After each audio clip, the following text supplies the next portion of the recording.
Halo, Assalamualaikum warahmatullahi wabarakatuh. Selamat datang di channel Review Tech, channel tentang PC dan teknologi.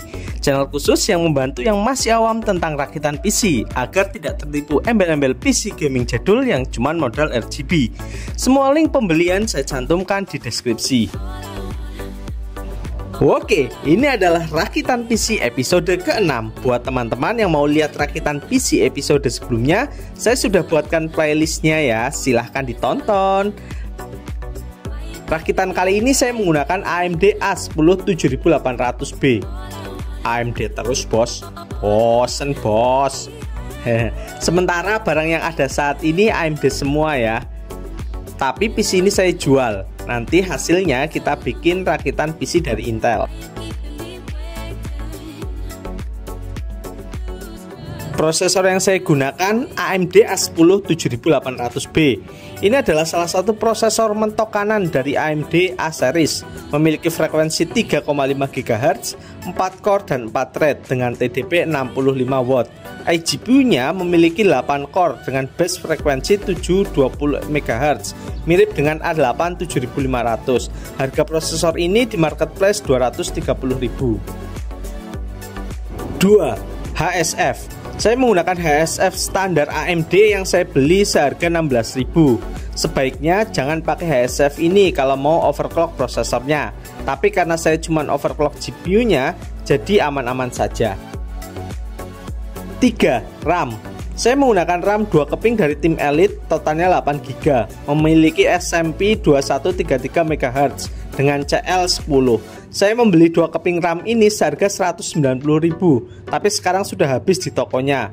Untuk harga terbaru saat ini, RAM kit 2133 bisa dibeli seharga 220.000. 4. Motherboard. Ini adalah Mobo baru merek Bulldozer A88, memiliki 2 slot RAM yang support sampai A10 7890K. Video lengkap tentang Mobo ini sudah saya bahas ya. Yang belum nonton silahkan cek link di kanan atas.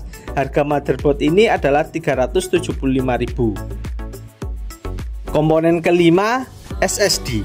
SSD yang saya gunakan dari Samsung Evo 750 dengan size 120 GB. Harga SSD ini di Tokopedia 190.000 dengan kondisi bekas. Komponen ke-6, harddisk. Harddisk yang saya gunakan adalah WD Black dengan size 750 GB. Saya gunakan sebagai penyimpanan game. Harddisk ini saya beli 140.000. Cuma agak susah yang cari size 750 GB. Untuk harga harddisk WD Black 500 GB adalah 90.000. Komponen selanjutnya, casing. Sementara saya menggunakan casing full ATX dari Fortress sambil menunggu casing yang lebih kecil datang. Agak aneh sih sebenarnya menempatkan motherboard micro ATX di casing ATX, apalagi tanpa VGA seperti ini. Harga casing ini 300.000 di marketplace. Komponen terakhir, PSU. PSU yang saya gunakan adalah FG 450 watt 80 plus bronze.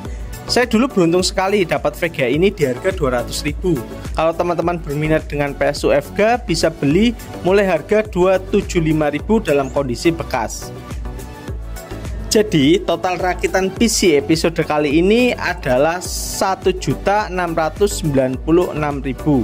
Bisa teman-teman lihat harga casing dan PSU-nya lebih dari 500.000. Apabila teman-teman mau mengganti dengan casing biasa plus PSU build up, harga rakitan ini bisa menjadi 1,1 juta. Kenapa cukup pakai PSU build up? Karena TDP prosesor ini cuma 65 watt dan tanpa VGA. Jadi PSU build up 300 watt sudah cukup untuk mensuplai daya dari PC ini. Semua link pembelian saya cantumkan di kolom deskripsi. Uji daya. Sebelum saya mulai tes gaming, saya uji penggunaan daya dari PC ini. Ketika posisi idle, PC ini menyerap daya 41 watt. Lalu ketika tes benchmark R15, PC ini mentok di 119 watt. Dan ketika simulasi penggunaan game, yaitu Dota 2, hanya menghasilkan 103 watt. Biaya listrik. Kita simulasikan PC ini untuk penggunaan full gaming 4 jam per hari. 103 watt kali 4 jam dibagi 1000, ketemunya 0,412 kWh. 0,412 kWh dikalikan 30 hari, hasilnya 12,36 kWh. Rata-rata listrik rumah tangga di Indonesia adalah 900 watt. Dengan harga listrik 900 watt rumah tangga saat ini Rp1.352 per kWh. Jadi biaya penggunaan listrik PC ini dalam sebulan adalah 1352 kali 12,36 sama dengan Rp16.710, gak sampai Rp20.000. Selanjutnya kita uji prosesor dan iGPU nya. Untuk prosesor saya menggunakan Cinebench R15. Dari 3 kali loop saya mendapatkan hasil 290 CB, hasil yang cukup lumayan ya. Berikut saya berikan perbandingan Cinebench R15 multicore dari rakitan PC episode 1 sampai episode 6.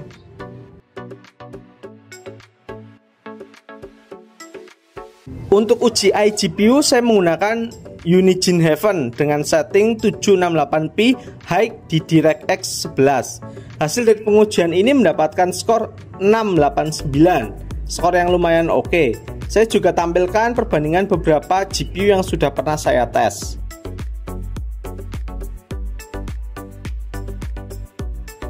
Saya setting A10 7800B default di 3,5 GHz. iGPU nya saya overclock dengan AMD Overdrive dari 720 ke 900 MHz dan RAM saya setting di XMP nya 2133 MHz. Untuk game pertama Dota 2 768p fastest, ketika laning mendapatkan 60-80 fps dan ketika war mendapatkan 35-50 fps.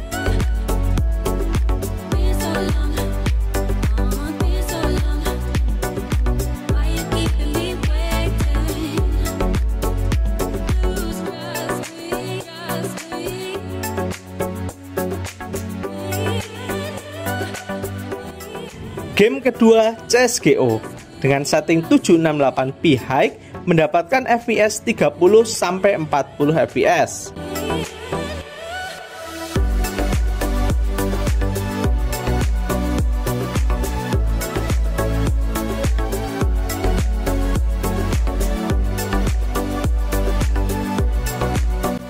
Game ketiga GTA 5.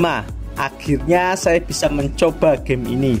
Dengan setting 768p normal, kita benchmark gamenya dan mendapatkan FPS 35-60 fps.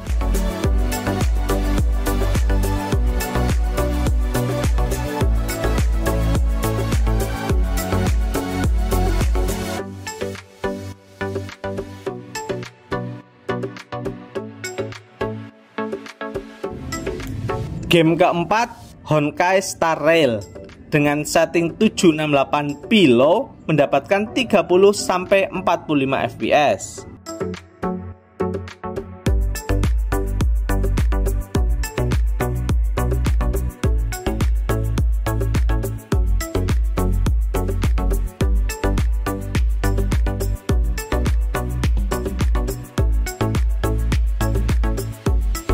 Game kelima, ini game yang paling banyak di request sama teman-teman, Genshin Impact.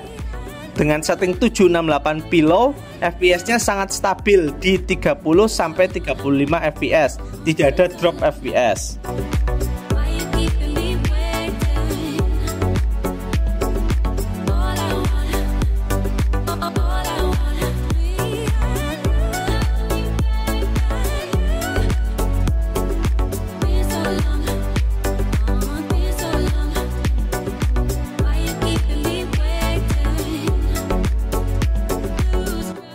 Game yang keenam PES 2021 dengan setting 768p high. Kita bisa mendapatkan FPS yang sangat stabil di 36-40 fps.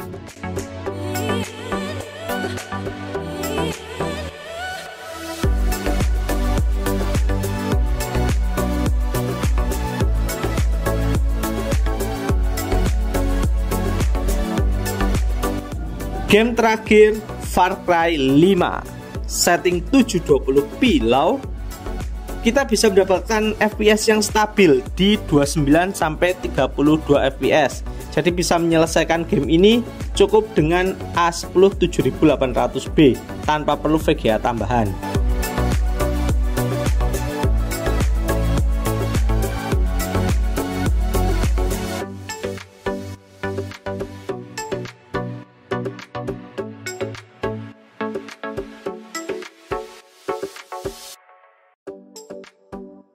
Kelebihan: 1. Prosesornya irit daya, murah dan adem walaupun cuma pakai stok cooler 15 ribuan.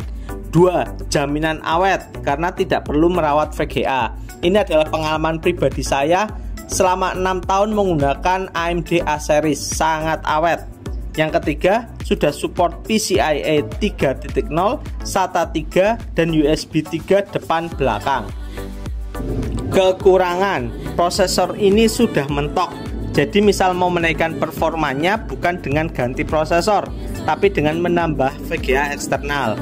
VGA rekomendasi untuk prosesor ini maksimal di GTX 1650 atau kalau AMD di RX 580. Kesimpulan: ini adalah prosesor yang sangat enak buat digunakan dalam kerja dan game 720p.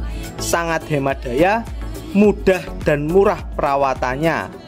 Buat yang butuh PC hardcore, dipakai buat kerja, dipakai buat gaming berjam-jam tanpa henti, PC ini bisa jadi salah satu solusinya.